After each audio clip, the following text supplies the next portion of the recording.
ಹೌದು ಏನಾಗಿದೆ ಅಂತ ಹೇಳಿ ನಾವು ಬೆಳಕು ಚೆಲ್ಲಲಿಕ್ಕೆ ನಾವು ಹಲವಾರು ಬಾರಿ ಹೇಳಿದೀವಿ.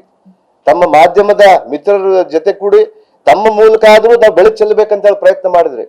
ಆದ್ರೆ ಅವ್ರು ಏನು ಇಶ್ಯೂ ಇಲ್ಲ, ಕೇವಲ ಪಾದಯಾತ್ರೆಯನ್ನು ಇಟ್ಕೊಂಡು ನಾವು ಮಾಡ್ಕೊಂಡು ಬರ್ತಾ ಇದ್ರಲ್ಲ, ಇದು ನಿಜವಾಗ್ಲೂ ಒಳ್ಳೇದಾಗಲ್ಲ ಅನ್ನುವಂಥ ವಿಚಾರವನ್ನ ನಾನು ತಿಳಿಸ್ತೀನಿ. ಇವತ್ತು ಒಂದು ಸುಳ್ಳನ್ನೇ, ವಾಲ್ಮೀಕಿ ಹಗರಣ ಆಗಿದೆ ಅಂತೇಳಿ ಒಂದು ಸುಳ್ಳನ್ನು ಇಟ್ಕೊಂಡು ತಾವು ಆ ಪ್ರತಿಪಾದನೆ ಮಾಡಿಕೊಂಡು ನಮ್ಮ ಮುಗ್ಧ ಜನರಿಗೆ ತಾವು ತಲೆಯಲ್ಲಿ ಬಿತ್ತಲಿಕ್ಕೆ ಹೋಗ್ತಾ ಇದೆಯಲ್ಲ, ಈ ಮನುಸ್ಮೃತಿಯ ಒಂದು ಮನುವಾದಿಗಳು ಒಬ್ಬ ದಲಿತರ ಮೇಲೆ ಬರಬಾರ್ದು, ಒಬ್ಬ ಆದಿವಾಸಿಗಳು ಮಂತ್ರಿಗಳು ಆಗ್ಬಾರ್ದು ಅಂತ ಒಂದು ಕುಂಟು ನೆಪಗಳನ್ನ ಇಟ್ಕೊಂಡು ಇವತ್ತು ನಮ್ಮ ಮುಗ್ಧ ಜನರನ್ನ ಇವತ್ತು ಹಾಳು ಮಾಡಿಕೊಂಡಿದ್ರಲ್ಲ, ಇವತ್ತು ನಿಜವಾಗ್ಲೂ ತಮಗೆ ಒಳ್ಳೇದಾಗಲ್ಲ ಅನ್ನುವಂಥ ವಿಚಾರವನ್ನು ನಾನು ತಮ್ಮ ಮೂಲಕ ತಿಳಿಸ್ಲಿಕ್ಕೆ ನಾನು ಬಯಸ್ತೀನಿ. ಇವತ್ತು ನಾನು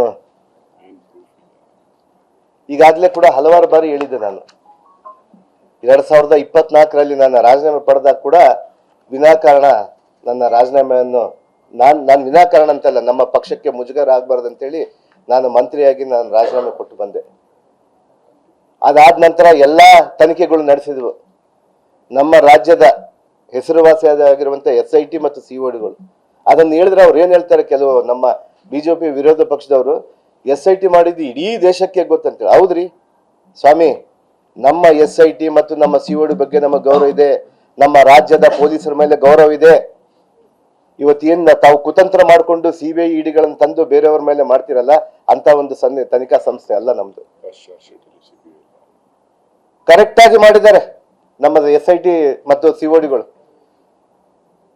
ಅದನ್ನ ಬಿಟ್ಟು ಈ ಕುತಂತ್ರಿಗಳು ಕೇಂದ್ರ ಸರ್ಕಾರದ ಆಧೀನದಲ್ಲಿ ಅವರು ಹಿಡಿತ ಕೈಗೊಂಬೆ ಆಗಿರುವಂತ EDಗಳನ್ನು ತೆಗೆದುಕೊಂಡು ಬಂದ್ರು, ನನ್ನ ವಿನಾಕಾರಣ ಅರೆಸ್ಟ್ ಮಾಡಿದ್ರು, 3 ತಿಂಗಳು ಜೈಲು ಹೋಗಿ ಬಂದೆ, ನಾನು ಬೇಲು ತಗೊಂಡು ಬಂದಿದ್ದೀನಿ. ಮತ್ತೊಮ್ಮೆ CBI ಚಾರ್ಜ್ ಶೀಟ್ ಮಾಡಿದ್ರು. ಫಸ್ಟ್ನೇ ಚಾರ್ಜ್ ಶೀಟ್ ಅಲ್ಲಿ ನನ್ನ ಹೆಸರು ಮಾಡೋದಿಲ್ಲ ಅವರು.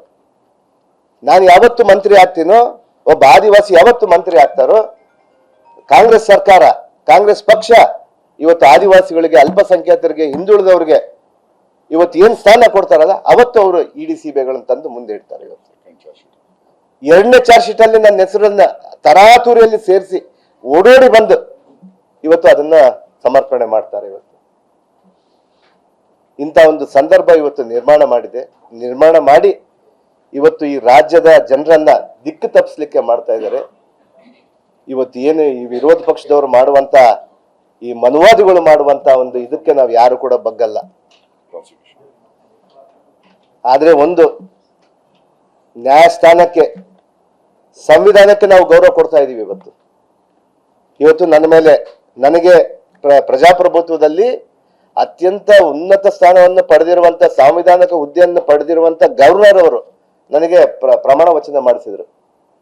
ಅದಾದ ನಂತರ ನಮ್ಮ ಫ್ಲೋರ್ ಅಲ್ಲಿ, ನಮ್ಮ ವಿಧಾನಸೌಧದಲ್ಲಿ ಇವತ್ತೇನು ಚರ್ಚೆ ಮಾಡ್ಲಾರ್ದೇನೆ ಗವರ್ನರ್ ಹತ್ರ ಓಡೋಗ್ಬಿಟ್ಟು ಅಲ್ಲಿಂದ ಒಂದು ಪ್ರಾಸಿಕ್ಯೂಷನ್ ಕೊಡಿಸ್ತಾರಲ್ಲ ಸ್ವಾಮಿ, ನಾವು ಸ್ವಾಗತ ಮಾಡ್ತೀವಿ. ನಾವು ನಂದೊಂದೇ ಅಲ್ಲ, ತಮ್ಮ ಪಕ್ಷದವರು ಕೊಟ್ಟಿದ್ದಾರೆ. ಇವತ್ತು ಅವ್ರ ಬಗ್ಗೆ ಕೂಡ ಚರ್ಚೆ ಆಗ್ಬೇಕಲ್ಲ.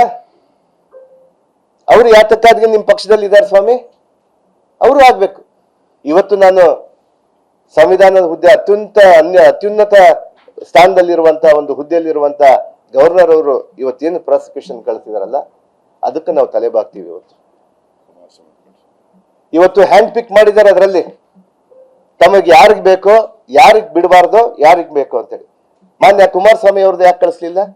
3 ವರ್ಷದಿಂದ ಪೆಂಡಿಂಗ್ ಇದೆ. ನಾನು ಕೇಳಬಹುದಲ್ಲ, ಪ್ರಜಾ